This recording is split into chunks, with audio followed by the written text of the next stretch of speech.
God treats us in the same way we treat others. God acts towards us in the same way we act towards other people, which means our relationship with the neighbor, with other people, has a direct impact on our relationship with God. Pay close attention, because it's quite usual for people to speak this way. What matters, it's me with God. Isn't that it? What matters is my conscience with God. It's me with God. That's true to a point, because that does not mean that our relationship with other people, the way that we treat other people, does not impact our relationship with God. If I have a relationship with God, that must reflect in our relationship with other people. And the way that we treat people will influence my relationship with God. Let's understand this. Let's open this box and see what is inside. So let's start in here. Jesus spoke like this. You have heard that it was said, Jesus speaking to people in one of his first preachings. You've heard that it was said beforehand in the law, you shall love your neighbor and hate your enemy. This is in the law. But I say to you, love your enemies, bless those who curse you, do good to those who hate you, and pray for those who spitefully use you and persecute you, that you may be sons of your Father who is in heaven. See what a high standard he holds for us to be children of God. One of the highest standards that there is, in my opinion, which is all that he said, love your enemy, bless those who curse you, do good to those who hate you, and pray for those who spitefully use you and persecute you. Who does want to do that? Who really wants to do that? Naturally. No one, because that's not natural to humans. Because what do we want to do with our enemies? We want to defeat them. We want them to feel bad. What do we want with our enemies? With those who badmouth us, we want them to be wrong. What do we want with those who hate us? To do good to them? No. No. We don't want to do good to them. They hate us. What do we want with those who use us and persecute us? At least that they may stumble and fall.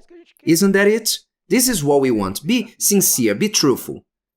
Truthful, humanly speaking, is what we feel on doing it. However, when we have the Father's DNA in us, he's saying we should do the opposite of what we feel like, and that will give us the position, the title, way higher than where our enemies will be. And there is where our victory will be.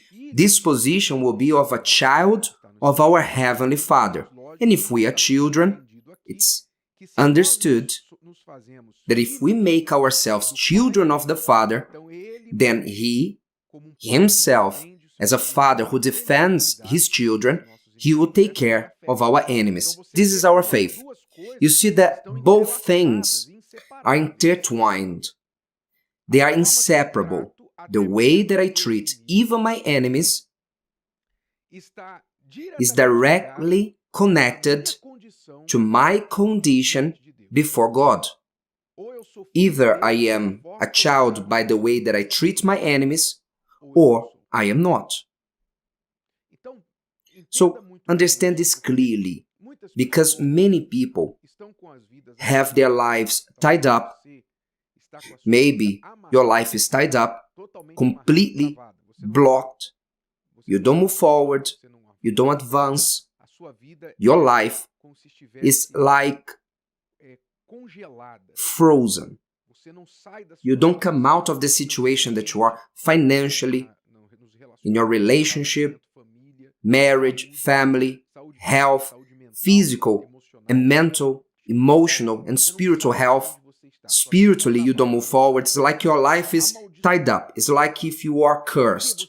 Why are you living like that? One of the reasons why can be exactly this one: the way that you have been treating other people. How have your words been towards others? And now I speak about everyone, not only enemies, because there are people who are not enemies. But even though they might be friends, they badmouth, they say a gossip, they speak ill about that person behind closed doors. They speak ill. They say, I can't bear that person.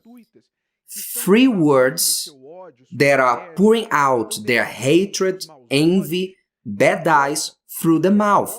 And what is worst of all, they are pouring this poison, these words, upon the ear of someone else, with the chance to contaminate the other person against that person that you're speaking about. So, you can realize that these words are not vain. They are not just words to the wind. They are words with spirit. And this spirit comes back to you. If it's a bad spirit, it will come back to you. God spoke about that when He called Abraham. He chose Abraham and told him that, I will bless those who bless you.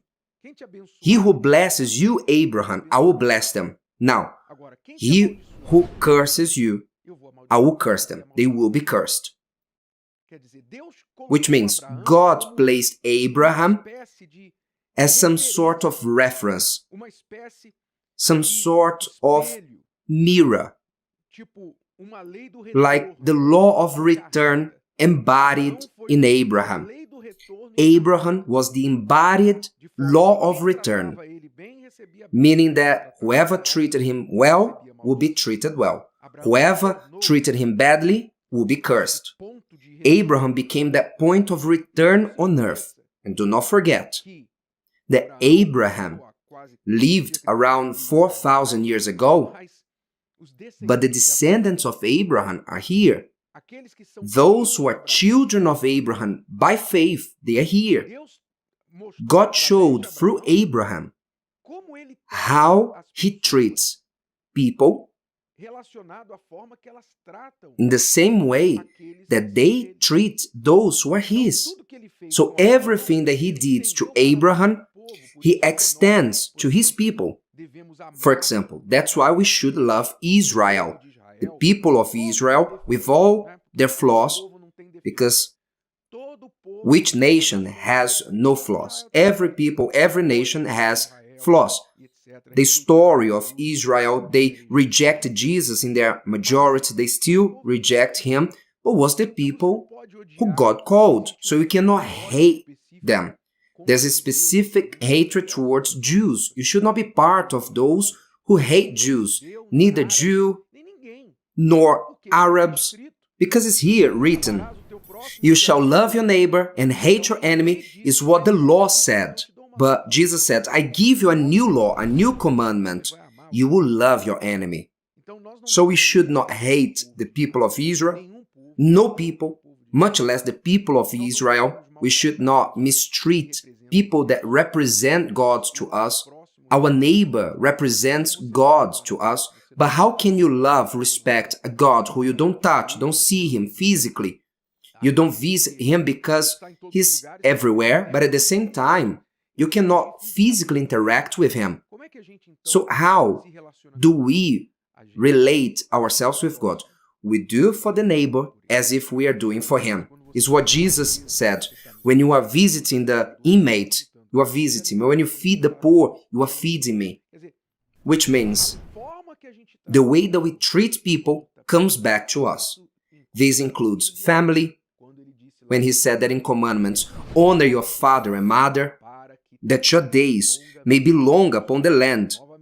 Again, he puts the relationship between people, in this case, the family relationship, the way we treat our parents, as a condition to live a long life. So how have you been treating your parents? How have you been treating those around you? It doesn't matter if it's a person close to you or just a stranger. How have you been treating people in general? Think about it, because maybe your life is tied up as a reflection on the way that you speak about people, how you think about people, and how you treat these people. Learn to treat everybody well, with no exception. Treat them well. You don't need to be there, with friendships so close to them, but you don't need to mistreat anybody. Treat well. Be gentle. Be a child of the light. Be a child of God on the way that you treat people. Because this has a way to come back to us, is what the Word says, is what the Scriptures teach us. So evaluate this, your relationships starting with those at home and everyone else, to every place you attend and every person that you interact with. And maybe changing your behavior. Very soon, you will perceive a change in your life as well. Did you like this? Would you like to hear it again? Listen to it as many times as you need until this content becomes part of you. Don't forget to leave your like, comment, and share. See you next time.